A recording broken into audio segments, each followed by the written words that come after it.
김종배 시선 집중. 여러분 안녕하십니까? 김종배입니다. 비상계엄 선포와 탄핵, 여기까지 오는 과정에서 참 많은 일들이 있었고요. 워낙 느닷없는 일들이 이어지다 보니까 정신적인 스트레스를 호소하는 사람들도 적지 않았는데요. 오늘 시선 집중에서는 비상계엄 선포에서부터 탄핵안 가결까지 우리 사회에서 벌어진 모습들을 되돌아보는 이런 시간으로 꾸며보도록 하겠습니다. 12월 21일 토요일 김종배의 시선집중, 광고 듣고 시작합니다. 아침을 깨우는 이슈들 같이 들으실래요? 사람 냄새 나는 우리들의 이야기 도닥 토담. 네, 세 분과 함께합니다. 장윤미 변호사 모셨고요. 어서 오세요. 네, 안녕하세요. MC 정원 모셨습니다. 어서 오세요. 네, 안녕하세요. 최민석 작가 모셨고요. 어서 오세요. 네, 안녕하세요. 자, 오늘도 주제와 관련된 오디오 듣고 이야기 나눠보겠습니다.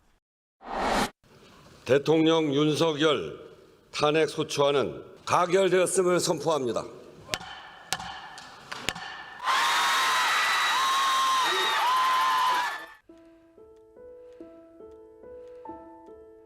탄핵 소추안이 가결되었지만 남겨진 과제가 너무도 많습니다. 따뜻하고 포근해야 할 연말, 비상계엄령과 탄핵을 겪은 국민들의 마음을 진정시키는 게 가장 시급합니다. 계엄과 탄핵 트라우마로 인해 스트레스와 우울증을 앓고 있는 사람들이 많고요. 심지어 군 장병들의 정신 건강에도 빨간불이 켜졌습니다. 광화문 광장에 등장한 오징어 게임 영희는 뉴스 속에 계엄 장면을 떠올리게 했고, 탄핵 국면에 적극적으로 참여하거나 참여하지 않은 연예인들은 손가락질을 당하고 있습니다. 계엄령을 소재로 한 소설 공모전이 논란이 됐고요. 탄핵 가결 이후에도 갈등은 더 커지고 있습니다.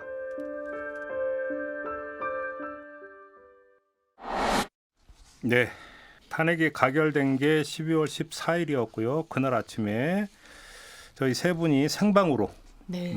방송을 하셨고 바로 그날 오후에 탄핵안이 가결이 됐습니다. 가결 순간 어떤 느낌이셨습니까? 전 너무 안도를 했던 것 같고요. 왜냐면 제가 그때 한 방송국의 이제 생방송 부스에 있었는데 네. 그 전에 방송에는 반영되지 않지만 계속 그 현장에 나가 있는 기자들의 정보를 취합을 하잖아요. 근데 국민의힘의 릴레이 의총이 대단히 길어졌는데 분위기가 막 심상치 않다 이런 보고 계속 올라온다고 그 사회자가 좀 전해주더라고요. 왜냐하면 당론은 부결이었기 때문에 의원들에 대해서 대단히 이제 설득이 강도 높게 이 원내 지도부들이 하고 있고 그래서 마음이 실제로 움직인다라고 하니까 계속 이렇게 될지 저렇게 될지를 장담할 수 없겠다라는 생각이 들면서 굉장히 몸과 마음이 무거워졌는데 그게 딱 포즈가 좀 있었잖아요. 우원식 국회의장이 할 때. 그래서 204표로 가결됐다고 했을 때 진짜 마음이 탁 내려앉는 그런 안도감이 들더라고요. 임정은 어떠셨어요? 네, 일단 가결되는 순간 제가 찍어놓은 영상이 있거든요. 네, 환희에 차가지고 마치 월드컵에서 우리나라 대표팀이 마치 우승한 것 같은 막 환호성을 지르는데 눈물로 바뀌더라고요. 그 이후에 환호 이후에. 그리고 나서 이제 제 현장에 있었는데 주변에 있던 시민분들하고 함께 기쁨 나누고 집에 들어와서 이제 조용히 앉아 있는데 허탈감, 허무함, 무기력감 이런 것들이 막 여러 가지 감정이 한 번에 밀려오는 거예요. 그래서 이 감정의 원인이 뭘까 생각을 해보니까 저도 그렇고 저 자신도 그렇고 그 추운 날씨에 고생했던 시민분들이 갑자기 불쌍하다는 생각이 좀 들었어요. 굳이 하지 않아도 됐을, 하지 않았다면 더 좋았을 고생을 왜 이렇게 우리나라 국민들은 이렇게 여러 번 겪어야 되는 걸까라는 생각이 드니까 이 현실 자각 타임이라 그러죠. 현타가 오더라고요. 최민석 작가는 어떠셨어요? 저도 다행이라는 생각이 들었고요. M장님이 말씀하신 것처럼 어느 정도 일상을 뺏긴 거잖아요. 네. 내 일을 못하고 또 관계에서도 조심스러워 했어야 됐고 여러모로 이제 촉각을 곤두세웠어야 했는데 다행이면서 동시에 이제 끝난 게 아니잖아요. 시작이잖아요. 네. 그래서 아직 갈 길이 멀다.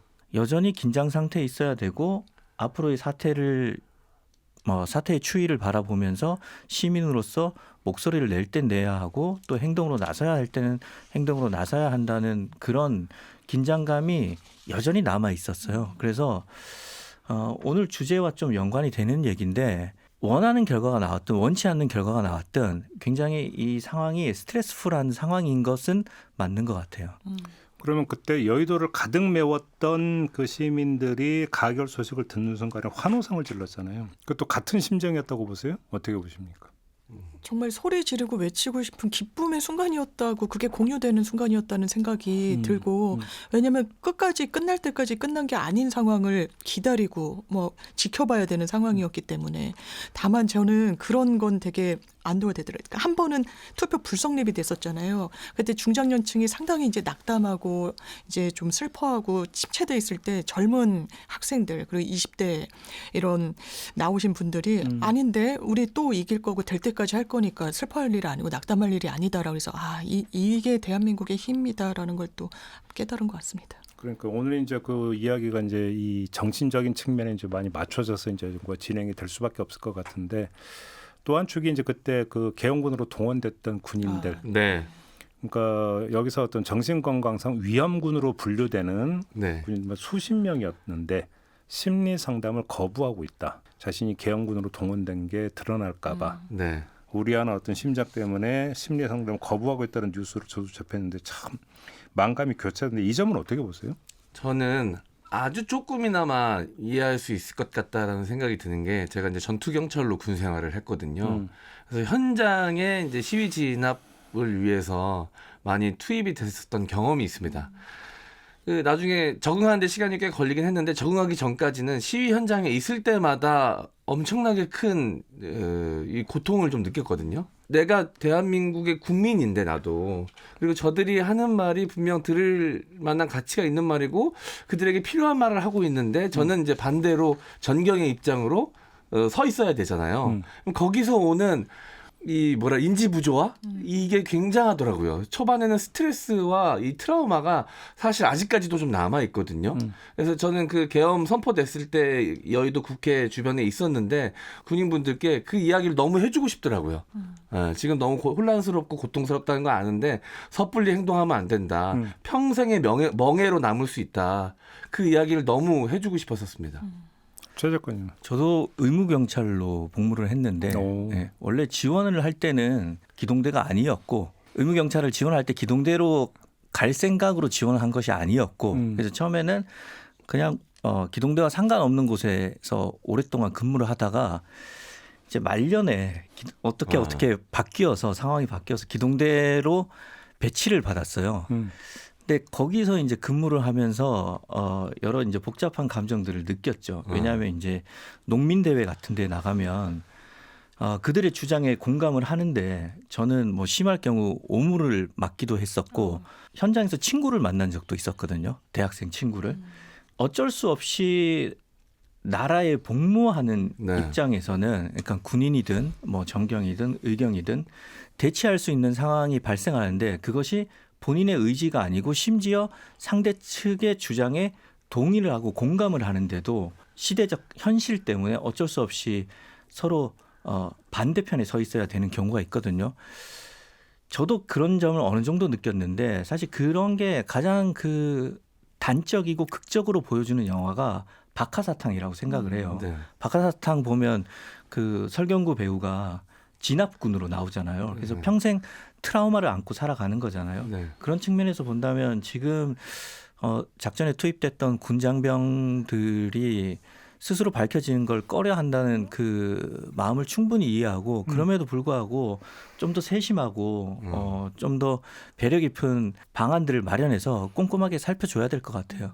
시민분들의 의식 수준이 굉장히 높다라는 거를 저는 그 계엄령 선포된 당일날 여의도에서 느꼈던 것이, 처음에는 시민분들도 너무 놀라고 당황해서 거기 이 출동한 군인들이나 경찰들에게 굉장히 적대적으로 행동했거든요. 근데 시간이 좀 흐르고 나서 상황 파악이 어느 정도 된 시민들은 군인들을 오히려 진정시키는 역할을 시민들이 굉장히 많이 했어요. 느낀 거죠.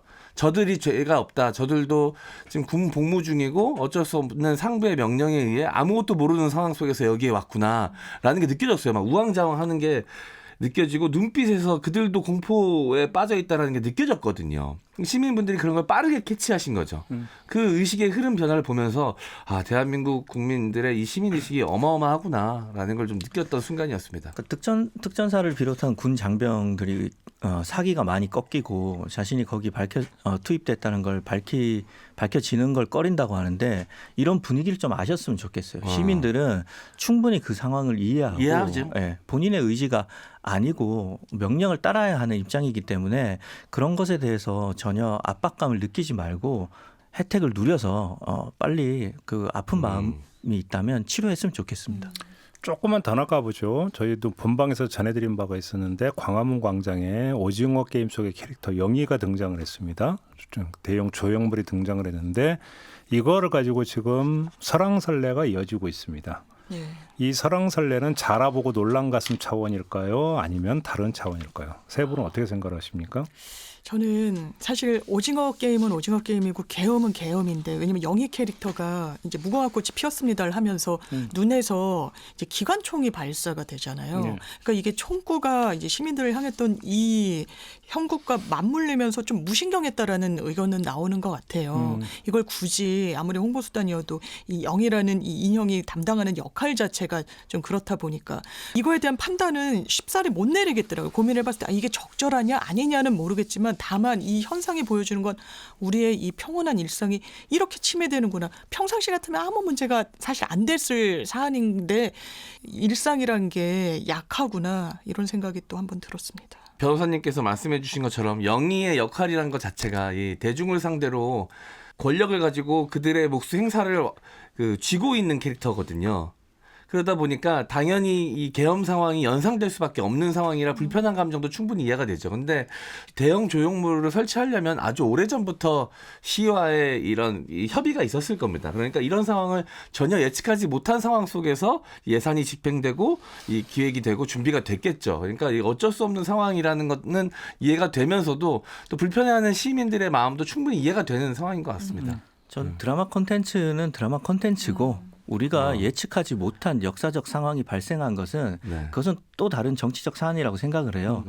나온 비판처럼 모든 그 창작물을 발생할 수 없는 정치적 사안을 미리 예측할 수도 없거니와 그것에 맞춰서 재단을 한다면 사실 창작자의 자유가 제한될 수밖에 없는 것이고 너무나 이번에 내란으로 인해서 겪은 스트레스가 크다 보니까 창작물에까지 불똥이 튄 건데 영희에까지 비난을 돌리는 건 좀 과하다고 생각을 하고요. 지금 주목해야 될 것은 그만큼 계엄으로 인해서 사람들이 겪는 스트레스가 크구나. 거기에 주목해야 될 것 그러니까 같습니다. 세 분이 진짜 그 말씀 중에서 가장 많이 나왔던 단어가 스트레스 아니면 트라우마거든요. 자, 그러면 그 지금 우리 국민들의 어떤 그 정서적 상태를 하나로 압축한다면 그 스트레스나 트라우마라고 여러분이 표현했었던 것에서 그 정서 상태가 뭐라고 보십니까? 제가 볼 때는 불안이거든요. 그러니까 그 불안이라고 하면 가장 이제 그 극심하게 나타났던 게 제2차 계엄이 터질지도 모른다라고 이야기가 계속 도는 과정에서의 어떤 그 불안. 이거는 사실은 불안을 넘어서 공포죠, 공포. 그러니까 불안과 공포의 차이를 무엇으로 두냐면 불안은 불안해하는 대상이 무엇인지를 모르는 상태에서 나오는 게 불안이라고 하거든요. 근데 공포는 대상이 명확한 것이죠. 그렇기 때문에 불안과 공포가 저는 섞여 있었다고 보는데 근데 그것이 탄핵을 그렇게 간절히 원했던 것은 정의의 이름으로 내란을 벌인 당사자는 대통령직을 수행해서는 안 된다라고 하는 정의의 이름으로 이루어진 것이기도 하지만 국민적 입장에서는 그 불안과 공포를 달래기 위해서는 반드시 불가측성, 앞으로 어떤 일이 어떻게 벌어질지 모른다라는 그 불안감을 불식시켜야만 되는 것이고 거기서 그것이 중요한 매개가 됐던 게 바로 탄핵 소추안이었다라는 것이죠.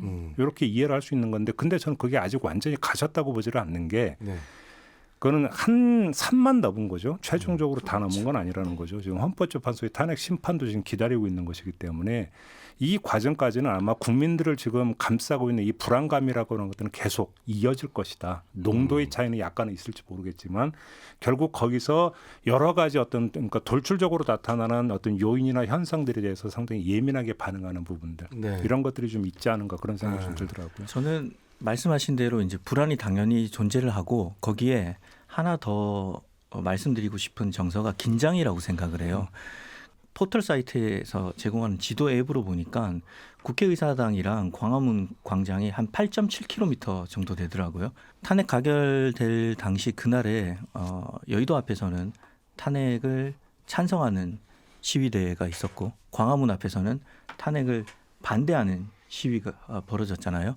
근데 저는 사실 그런 8.7km를 두고 양극단의 목소리가 나오는 게 아니라 사실 1m짜리 식탁을 두고 집안에서 말없이 소리 없는 외침이 꽤 많은 그 가정에서 벌어지고 있다고 생각을 하거든요. 전쟁을 겪은 부모 세대와 노년층 세대와 젊은 층의 그 가치관과 세계관은 다르고 이로 인해서 탄핵을 찬성하는 사람과 반대하는 사람이 한 가정 안에서 마주치면서 사는 건데 이럴 경우에 그 긴장감이 극도로 높아지는 거죠. 대화는 단절되고 서로 조심해야 되니까. 근데 탄핵 같은 경우는 그렇게 양극화라고 봐야 될까요? 지금 뭐 여론조사나 이런 걸 보더라도 네. 그거는 이전의 어떤 국정 사안이나 이런 데서 나타나는 찬반.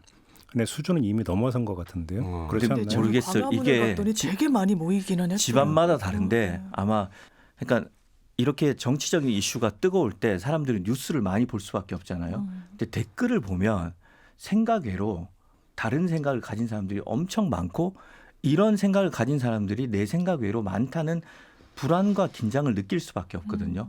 그런데 제가 느끼는 것들은 뭐냐면 이 사건 이후로 어른들을 만날 때 70대 이상들을 만날 때 늘 긴장을 느껴요. 저는. 그러니까 대화의 불똥이 어디로 튈지도 모른다는. 그래서 미국에서 PTSD라는 새로운 신조어가 나왔거든요.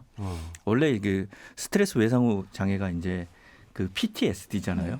포스트 트라우마틱 스트레스 디스오더 줄여서 PTSD인데 이 트라우마틱을 빼버리고 일렉션을 넣었어요. 그러니까 선거 후 외상 장애라는 거죠. 그러니까 2016년에 트럼프가 대통령이 됐을 때 그때의 캐나다 이민에 대한 검색어가 급증했고 캐나다 이민을 실제로 많이 알아본 사람들도 있었고 요번에도 꽤 많은 사람들이 가짜 뉴스와 진짜 뉴스가 뒤섞인 채 24시간 뉴스가 실시간으로 업데이트되다 보니까 좀 더 고관여돼서 자기가 뭐가 진짜인지 뭐가 가짜인지 파악해야 된다는 거죠. 그리고 정치적인 토론을 통해서 진실을 밝혀야 되니까 여기서 많은 스트레스를 겪는 건데 그게 바로 불안과 긴장이라서 그런 비슷한 그 상황들이 이번 탄핵을 맞아서 조금 벌어지고 있는 것 같다는 느낌을 받았습니다. 이게 박근혜 대통령 탄핵 때의 상황하고 비교해 볼 수밖에 없는데 그때하고는 국민들의 포지션이 좀 많이 다른 것 같아요. 박근혜 대통령 탄핵 때는 국민들의 시야가 가려진 곳에서 자기네들끼리 심지어 그럴 수 있는 권한이 없는 자들과 함께 국정 운영을 좌지우지하고 자기네들끼리 이권을 나눠 먹었다라는 걸 국민이 인지하게 되면서 이 무도한 기득권들을 국민들이 벌하겠다라는 그 위치에서 이런 모든 시위나 집회나 이루어졌고 모든 것들이 좀 이루어졌거든요. 국민들의 포지션이 그랬어요. 근데 이번에는 갑작스럽게 누구도 예측하지 못한 상황에 이 비상계엄이라는 게 떨어지면서 이 국민들이 이 영상을 통해서 그 군인들이 국회로 창을 깨고 들어가고 담을 넘어 들어가는 그 현장을 생생하게 목격을 했습니다. 이제 약간 방어적 입장이 된 것이거든요. 저들이 무슨 짓을 할지 모른다. 저들이 막강한 권력을 갖고 있는 기득권자들이 우리에게 어떤 위해를 가할지 모른다라는 약간 방어적 입장에서 이 불안감에 쌓여서 이 방어자의 입장에서 이 상황들을 지금 계속해서 지나쳐가고 있다라고 생각이 들거든요. 중요한 지적이신 것 네. 같아요. 그 차이가 일단 굉장히 큰 것 같고 그리고 이 권력기관이나 수사기관에 대한 신뢰도가 그때 같지 않아요.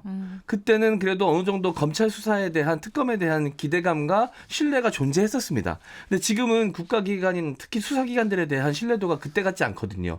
그러니까 이 수사도 제대로 될까라는 이 불안감이 있는 것이죠. 대한민국 국민들이 아주 큰 두 개의 트라우마가 있는데 하나는 이 계엄 5.18 광주 5.18로 대표되는 아주 이 폭력의 역사 그리고 또 하나가 그 폭력의 주체였던 사람이 끝까지 제대로 처벌받지 않고 사과도 하지 않고 천수를 누리면서 살았다는 것 이것도 저는 트라우마라고 생각을 하거든요. 그런데 이 두 상황이 지금 다 똑같이 벌어질 수 있다는 것도 매우 공포스러운 상황인 것이죠. 알겠습니다. 좀 잠시 전하는 말씀 듣고 이야기 계속 이어가도록 하겠습니다.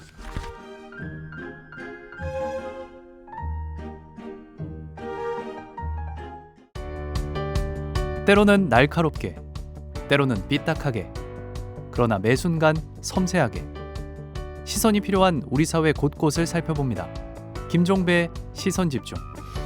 네, 세 분과 함께하고 있습니다. 최민석 작가, 임시정원, 장윤미 변호사 세 분과 함께하고 있는데요.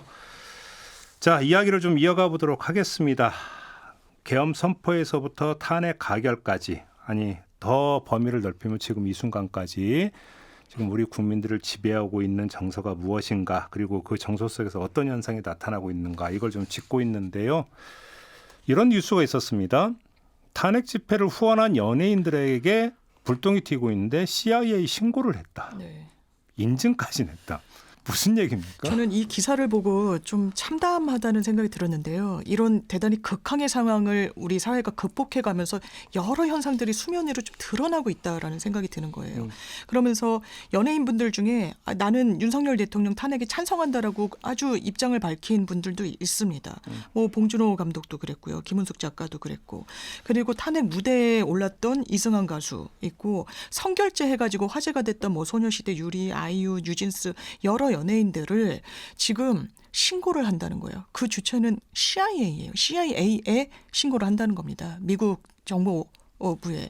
그러면서 EU는 이걸 반미라고 규정을 짓는 것 같아요. 그런데 이거는 완전히 왜곡을 하는 거죠. 왜냐하면 미국이 탄핵이 가결된 이후에 대한민국 국민들을 응원한다, 지지한다라고 했었거든요.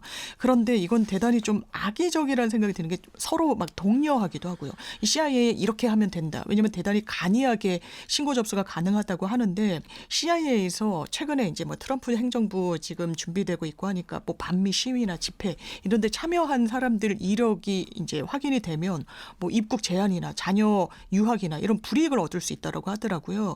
참 슬프다, 참담하다 이런 생각이 들었습니다. 네. 아니 왜 하필 CIA일까? 너무 뜬금없잖아요. 몰라서 이러는 걸까요? 알면서 이러는 걸까요? 너무 잘 알아서 이러는 알면서 그런 것 같아요. 그러니까 맥락을 보자면 미국이 탄핵을 찬성을 했고, 윤석열 정부에서 미국 측에 소통도 하지 않았고, 네. 그래서 미국 측에서 유감을 발표했고, 그럼에도 불구하고 전통적으로 봤을 때 보수 측은 늘 친미였고 진보 측은 반미라는 그 프레임이 있기 때문에 네. 그냥 그 이미지, 그 프레임을 활용을 해서 네. CIA 측에 일단 신고를 해놓으면 네. CIA가 뭐 모든 사안을 꼼꼼하게 들여다보지 않고 혹시나 실수로 뭐 입국 금지라든지 뭐 네. 이런 것들을 해버리면, 예컨대 봉준호 감독이 다음번에 훌륭한 작품으로 아카데미나 이런 후보에 올랐으면 이런 것 때문에 입국을 못하게 되면 큰 장애를 맞이하게 되는 거잖아요.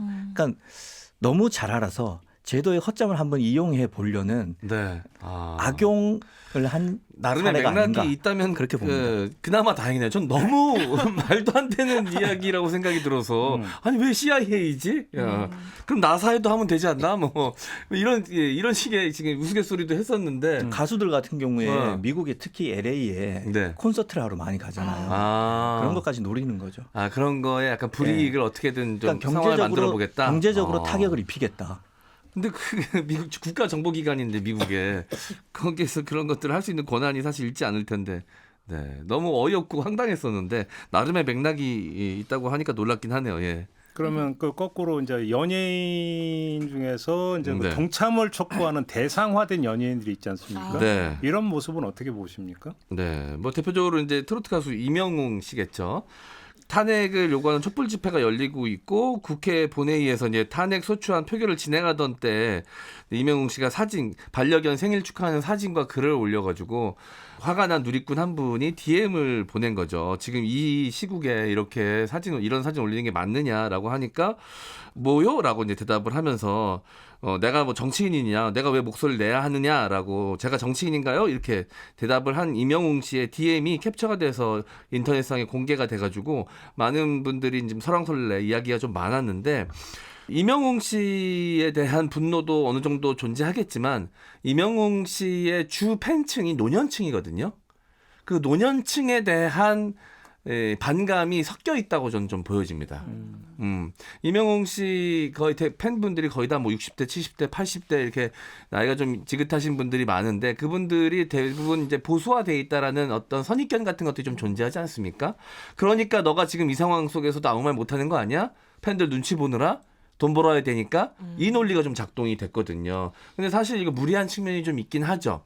요건 또 어떻게 봐야 되는 겁니까? 한 웹소설 플랫폼이 계엄령을 소재로 공모전을 추진했다가 여론의 문매를 맞고 하루 만에 철회를 했다. 이 논란은 어떻게 보십니까? 일단 계엄을 소재로 뭐 문학 작품을 공모하는 것 자체는 가능할 것 같은데 아마 이걸 하면서 뭐 예시로 든거나 이런 부분이 더 반감을 불러일으켰던 것 같아요. 이를테면 이제 공모전 웹소설 투고받습니다 하면서 예시를 들었는데요. 계엄 직전에 대통령의 빙의 이야기 뭐 이런 거예요. 또 말단 계엄군으로 환생한 이야기 등 이게 이제 소재한 예시로 거론이 됐다 보니까 이거 너무 장난 비슷하게 이 엄혹한 상황을 좀 희화화하는 거 아니야? 이런 비판이 제기된 것 같습니다. 저도 계엄을 당연히 문학의 소재로 다룰 수 있다고 생각을 해요. 5.18을 다룬 소설들이 굉장히 많고 우리 정치사의 아픔을 문학으로 정면으로 대면해서 그걸 통한 반성과 더 나은 미래를 도모해야 되는 게 문학의 역할이니까요. 근데 웹소설은 기본적으로 웹에서 읽는 장르 소설이기 때문에 문장이 짧고 스토리 위주의 흡입력 강한 서사를 추구하는 거죠. 가벼울 수밖에 없습니다. 캐주얼한 소설인데 그래서 사실 웹소설 플랫폼의 특성 때문에 이런 표현을 쓴 거죠. 최근에 계엄령만큼 핫한 소재가 있나?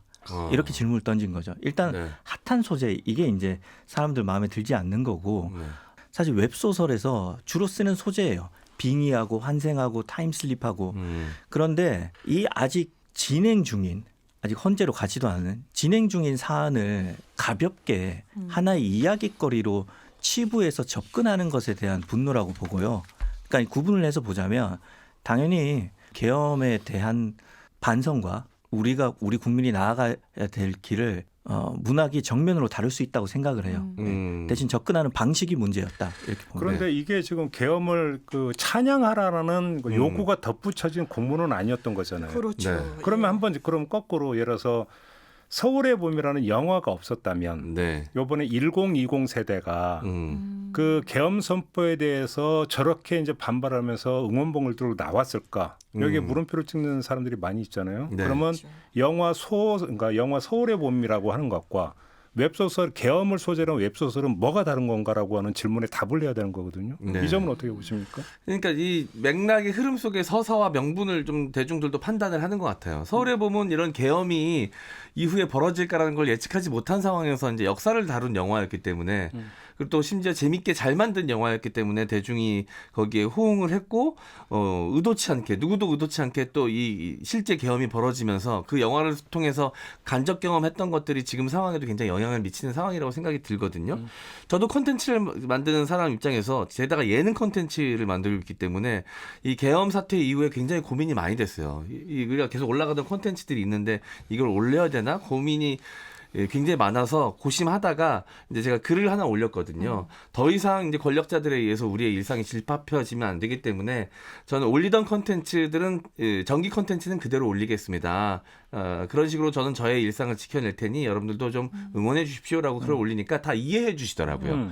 그런데 이 상황을 뭔가 이용해서 경제적 이득으로 이용을 하려고 하거나 어떤 이슈몰이를 해서 자신에게 이 유리한 상황을 만들려고 일부러 기획된 것들에 대해서는 사람들이 조금 반감을 느끼는 것 같습니다. 이용한다?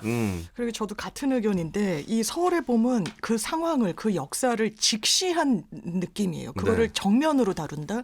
그런데 지금 웹소설에서는 이 상황을 마치 병풍처럼 풍경처럼 소모하면서 이용을 하고 있어 보여서 이 불편한 감정을 갖고 오는 것 다는 생각이 듭니다. 근데 그건 이제 공모를 한다라는 거지 뭐가 나온 건 아니었어요. 그렇죠. 공모만으로. 그러니까 이제 그러면 이 공모에서 어떤 작품이 나온지는 아직은 아무도 모르는 거잖아요. 그렇죠. 다만 여기서 키워드가 된 건 이용한다라는 것은 중요한 하나의 어떤 단서는 될 수가 있죠. 근데 아직 시간이 좀 필요한 것 같고요. 이거는 이제 웹소설이라는 형태로 계엄을 받아들이기에는 아직 국민들의 상처가 치유가 안 된 상황이어서 그런 게 좀 있고 약간 웹소설이라는 플랫폼에 대한 고정적 이미지도 좀 반영이 된 것 같습니다.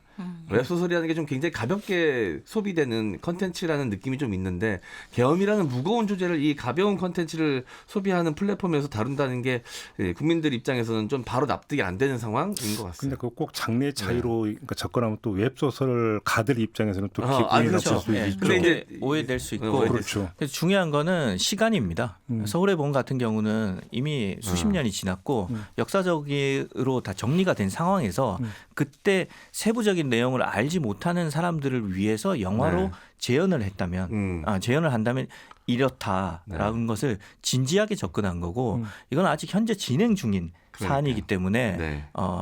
지금 극화하기에는 너무 이르고 그것을 또 캐주얼하게 접근하기에는 아직 시기상조다. 네. 이 의견인 거죠. 알겠습니다. 또 다른 현상 하나 우리 짚어보죠.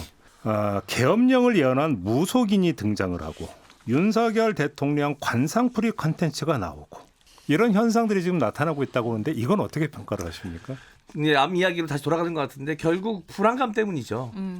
이게 논리적인 사고방식으로는 이후를 예측하기가 너무 힘든 상황이에요. 그러다 보니까 절대적인 것 혹은 절대자 혹은 어떤 무속적인 것 신앙적인 것 이런 것들에 좀 기댈 수밖에 없는 상황입니다. 내가 예측할 수 없으니 이 사람들의 이야기라도 좀 들어보자. 이 사람들은 뭐라고 생각하는 걸까? 이런 궁금증이 좀 발현되는 것 같아요. 그리고 실제로 이게 상황에 되게 절묘하게 부합돼서 저희 무슨 그 성지순례라고 하잖아요. 과거에 올린 글인데 이게 정말 딱 맞아떨어져서 한 무속인이 뭐 윤석열 대통령을 이렇게 저렇게 막 평가한 부분이 있어요. 뭐 초년운이 좋고 그런데 뭐 12월에 사실상 대단히 큰 사고를 칠 거고 이러다 보니까 어머 이 상황이랑 맞네. 왜냐하면 지금 이 맥락이 전혀 합리성이 대단히 결여돼 있는 거예요. 그리고 너무 우발적이고 돌출적이어서 갑자기 너무 놀라우니까 이게 그냥 우리가 탄탄하게 지탱해온 이성에 기대서 이게 해석이 안 되는 것 같은 거예요. 네. 그러니까 이게 뭐라도 지푸라기라도 그리고 하나의 근거라도 미약하지만 사람들의 어떤 이 사고 체계를 뒷받침해 주는 게 무속이 또 어느 정도 이렇게 역할을 하고 있는 게 아닌가라는 생각까지 듭니다. 그냥 신기해서 보는 거죠. 그러니까 전혀 예상치 못한 일이었는데 이게 이후에 올라온 컨텐츠가 아니라 예전에 올라온 컨텐츠였고 이 시기를 맞췄거든요. 2024년 12월이 위험하다.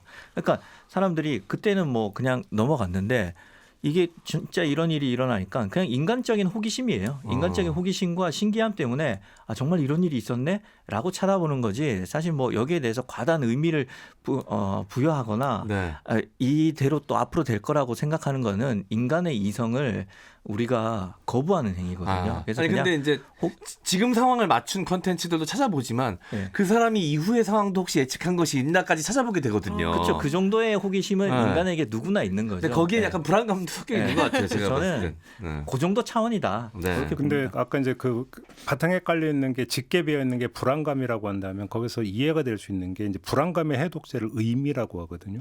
아까 얘기했듯이 불안이 왜 싹트냐면 모르기 때문에 싹트는 게 불안감이기 때문에 불안감을 해소할 수 있는 것은 의미다. 그러니까 지금 나를 옥죄하고 있는 이 상황의 실체가 무엇이냐라고 하는 그 의미를 이제 그 확인하게 되면 불안이 이제 없어진다고 이야기를 하는데 지금 이런 거잖아요. 또 뭔 일이 발생할지 모른다라는 불안이 있어요.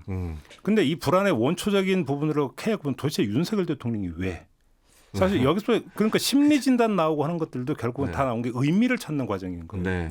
이유를 찾는 과정인 거죠. 도대체 왜?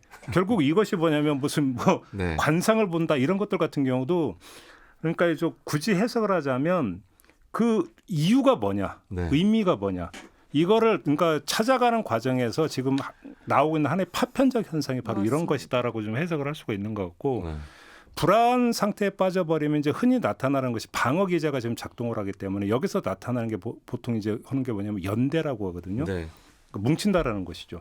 모르니까 뭔가 뭉치는 것인데 뭉치기 위해서는 매개가 필요한데 그 매개가 이제 보통 희생양, 재물을 삼는다라는 거죠. 그래서 이제 이게 아까 이제 우리가 연예인하면서 CIA의 신고하자라고 하는 것들도 왜 그러면 연예인일까를 보면은 그렇게 삼기에는 가장 유용한 지명도와 이런 것들을 가지고 있다라는 것이죠. 그러면서 이 행위 이거 자체를 같이 행위를 해 들어가면서 같이 어떤 뭉치려고 하는 심리가 작동에 들어간다는 차원에서 이해를 할 수가 있는 거죠. 그 부분 같은 경우. 저도 공감하는 게요. 신학적 종교적 관점에서 보자면 인간이 시련을 겪을 때 인간은 의미를 추구합니다. 그러니까 왜 갑자기 나에게 이런 시련이 닥쳤지라고 질문을 던졌을 때 신이 나를 더 큰 그릇으로 만들기 위해서 지금 나를 시험을. 훈련시키는 것이다. 네. 이 시기를 통해서 이 시련을 통해서 나는 더 단단한 그릇이 될 것이고 내 그릇이 커져서 더 큰 인물로 성장할 것이다라고 의미를 부여하고 해석을 하면 그 시련을 감당할 수 있거든요. 네. 그런 측면에서 보자면 그때 그럼 내 이 시련을 나 홀로 오롯이 감당해야 되느냐? 누군가가 필요한 거죠. 얘기할 상대도 필요하고 나에게 위로를 해줄 상대도 필요하고 그러다 보면 진영끼리 연대가 형성되는 건데 그 연대의 결속력이라는 것은 외부의 적을 상정해서 누군가에게 공격할 때 더욱더 강한 그렇죠. 그 결속력이 강화되는 거거든요. 네. 그러니까 내 이웃을 공격할 수 없으니까 가장 상징성 있고 가장 먼 거리에 있는 대상들이 나와 직접적인 연관이 없는 유명인인 거죠. 그런 식으로 이제 우리 편 만들기다. 결속력을 강화하고 자신들의 정체성을 더욱더 굳게 다지고 이 시련을 이겨나가자. 그런 측면이고 그 긴 그 흐름 속에서 무속인의 말도 이런 것도 있네. 찾아보고 또 뭐 다른 모임도 하는 것이고 사실 네. 시위도 어떻게 보면 그 과정 중에 하나라고도 볼 수 있는 거죠. 단편적인 현상이 이런 게 있잖아요. 그러니까 아직도 불안감이 가시지 않았다라는 게 이제 헌법재판소로 넘어갔어요. 탄핵소추안이 가결이 되면서. 그런데 이제 헌법재판소에서 어떤 결론이 나올 것인가가 아직은 불투명한 거잖아요. 그렇죠. 모르는 네. 것이잖아요. 거기다 6명이고 1명만 반대해도 탄핵은 기각된다라고는 불안감이 깔려 있어요. 그래서 여러분들이 혹시 그걸 관찰하셨는지 모르겠지만 방송이나 유튜브나 기사에서 그럼에도 불구하고 만장일치로 기각이 될 것이다. 네. 이런 주장하는 내용이 달리면 그 밑에 댓글을 보면은요. 댓글에 항상 그런 댓글이 달려 있어요. 고맙습니다라는. 어머. 이게 무엇을 의미하냐면 고마워할 이유가 아니잖아요. 네. 그렇죠. 예. 근데 댓글이 고맙습니다라고 달릴까를 한번 잘 생각을 해볼 필요가 있는 거예요. 안도를 줘서. 안도감을 주는 거죠. 그리고 위안을 받는 것이고. 그 어떤 심리가 그렇게 작동이 된다고 볼 수 있는 거죠. 그런 상태에서 본다면 지금 우리 국민들은 아직도 많이 힘든 과정을 지금 거치고 있다라는 거예요. 그렇습니다. 이것이 그냥 어떤 사건적 측면에서 계엄 선포가 있었다, 해제가 됐다, 그다음에 탄핵소추안이 가결됐다, 헌재로 넘어갔다는 기능적 차원이 중요한 게 아닌 거죠. 이벤트가 쭉 이어지는 과정에서 국민들이 어떤 심정으로 바라보고 있고 어떻게 대하는가가 사실은 중요한 것인데 네. 그냥 지켜만 보고 있는 건 아니라는 것이죠. 네. 거기서 일상에서 무엇인가를 또 자신도 표출을 해야 되는 거거든요. 네. 이런 과정에서 지금 우리가 이제 소재로 삼았던 몇 개의 파편적인 소재들이 삐져나온다는 네. 이런 현상이 아닌가라고 한번 분석을 해볼 수가 있는 거죠. 저는 네. 또 불안에 불을 끼얹는다고 생각했던 게 윤석열 대통령이 본인 탄핵안이 가결된 다음에 입장을 냈잖아요. 근데 저는 개인적으로 상당히 좀 놀랐는데 이런 불안, 공포, 긴장 속에 있는 시민들 마음을 뭐 어루만져 주는 건 기대하기도 좀 어렵습니다만 내가 갈 길이 지금 여기 잠시 멈춰지지만 다시 돌아오겠다라고 이야기를 하더라고요. 그러면서 법적, 정치적 사실상 이제 투쟁에 나설 것임을 굉장히 명료하게 이야기를 해서 그래서 더 불안감이 가중된 측면이 있지 않나라는 생각도 듭니다. 그러니까 여기서 약간 좀 새길로 빠지면서 범위를 확장하면 유튜브 공간이라는 게 자꾸 확정 편향만 주어지는 공간이다 이런 얘기를 많이 해요. 네. 더 나아가서 SNS 공간이 그렇다고 하는데 이게 뭐냐면 사람들이 유튜브나 SNS 공간에서 얻고자 하는 효용이 뭔지를 한번 잘 따져볼 필요가 있는 거예요. 과연 정보를 얻고자 하는 것이냐라는 것이죠. 정보를 얻고자 하는 것이 아니라 그것이 아니라 어떤 그 정서적 만족 상태를 얻고자 하는 측면들이 상당히 크다라는 거예요. 네. 위안과 안도감을 좀 얻고 그러니까 싶은 것 같아요. 처음부터 확증 편향을 원하고 접속을 하는 거죠. 그렇죠. 그러니까 바로 그거죠. 가서 보니까 그렇게 되더라가 아니라 애당초 그게 동기라는 거예요. 뭐냐면 SNS 소셜 네트워크 서비스잖아요. 여기 소셜이라고 하는 게 뭐냐면 친구들이라는 뜻이에요. 네. 나하고 비슷한 사람들. 나하고 비슷한 사람들이 있는 곳에 가면은 동질감을 느끼게 되는 것이고 동질감을 느끼게 되면 혼자 있을 때의 어떤 외로움이라든지 불안이라든지 이런 것들이 상쇄되어 버린다는 것이죠. 네. 그러니까 거기서 부여하는 효용은 오히려 그 감정적 안정 상태 이것들의 효용이 더 크다라는 것이죠. 이것이. 그러니까 그런 점에서 놓고 본다면 지금 여기서 그러니까 그 왜 유튜브나 이런 데서 자꾸 뭔가 색깔을 더 확실하게 드러나면서 한쪽으로 몰고 가느냐라고 이야기하는 사람들이 많이 있어요. 근데 그걸 모르고 그러는 유튜브도 많이 있겠죠. 네. 하지만 설령 이론적으로 정리가 안 돼 있다 하더라도 체득하는 거죠. 이렇게 하면 팔린다. 이렇게만 팔린다라고 하는 것에 뭐냐면 정서 교감이 결국은 중요한 포인트다. 라고 하는 것들을 느끼는 거예요. 그러니까 정서적 교감이라고 하는 것들을 되게 많이 원하고 있다라는 것이죠. 사람들이. 네. 특히나 이게 그 초연결 사회라는 단어가 있지만 또 한편으로는 뭐냐면 낱낱이 흩어져 있는 게 그러니까 현대 사회라고도 하거든요. 한 사람 한 사람들이 낱낱이 흩어져 있으면 흩어져 있을수록 그 욕구는 더 커지는 거죠. 네. 그 공간이 SNS다. 네. 이렇게 봐야 되는 거죠. 그러니까 그런 거 보면은 저는 이 유튜브 속 상황이 약간 환절기 병원 같은 느낌이에요. 혼자 아플 때 난 왜 이렇게 나약해 또 감기 걸렸어 이러면서 혼자 자책하다가 병원 가면 감기 환자가 엄청 많거든요. 의사 선생님이 요즘 이 증세 이 감기 환자 엄청 많아요. 그 한마디에도 엄청 위로가 돼.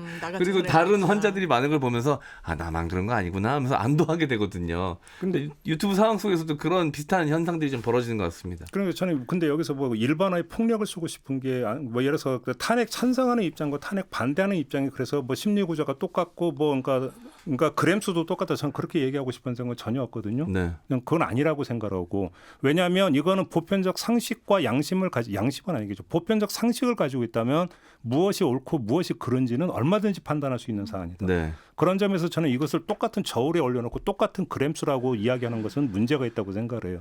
그런 점에서 그럼에도 불구하고 심리적 작동 기제라고 하는 것은 비슷한 부분이 있다고 보는 건데 그러면 계엄에 분노하고 탄핵에 찬성을 하고 했던 분들이 그럼에도 불구하고 아직 불안감을 떨쳐내지 못하고 있는 이 부분들을 어떻게 그러면 한편으로는 위안을 주면서 또 한편으로는 하나의 어떤 거대한 에너지로 변화를 끌고 갈 수 있는 에너지로 만들어내서 가시적인 결과물을 만들어내고 궁극적으로는 불안감을 해소시킬 수 있게 만드느냐 이게 과제인 거죠. 그게 과제 아니겠습니까? 네. 너무 어려운 부분이지만 꼭 해야 되는 부분인 것 같아요. 제도적으로 해야 될 필요. 그것이 결국은 어떤 그 당장 목전에 다가와 있는 과제로 놓고 본다면 헌재에서의 어떤 심판 결과가 네. 되는 것이겠고요. 당장 눈앞에 있는 게 이런 게 되는 거잖아요. 네. 근데 이제 외신에서 그 대한민국 국민들의 국민성을 표현할 때 민주주의 탄력성이 어마어마한 나라라는 표현을 썼거든요. 방금 말씀하신 부분하고 좀 맥락이 닿아 있는 것 같은데 대한민국 국민들이 이런 상황 속에서도 이게 민주주의의 원동력으로 또 이용해서 원천으로 이용해가지고 또 발전의 계기로 삼는 이런 에너지가 굉장히 뛰어난 그런 나라와 국민이라고 생각을 합니다. 맞습니다. 대한민국의 저는 아주 찬란하고 자랑스러운 역사는 국가가 위기에 빠졌을 때 위기를 구출한 주인공은 위정자들이 절대 아니었다. 그래서 그 문구가 엄청 인기였어요. 대한민국은 나라가 가장 어두울 때 국민들이 집에서 가장 밝은 맞아요. 것을 들고 나온다. 멋있는 표현이죠. 네, 맞습니다. 정말 멋있는 표현이죠. 알겠습니다. 자, 오늘 이야기는 이렇게 마무리하고 그때는 결국 목이 메인. 너무 감동적이라서 목이 메인인 걸로. 자, 오늘 이야기는 좀 이렇게 마무리하고 세 분과는 좀 인사 나눠야 될 것 같습니다. 고맙습니다. 고맙습니다. 네, 김종배의 시선 집중 오늘 준비한 이야기는 여기까지입니다. 물러가고요. 내일 아침에 다시 인사드리겠습니다. 고맙습니다.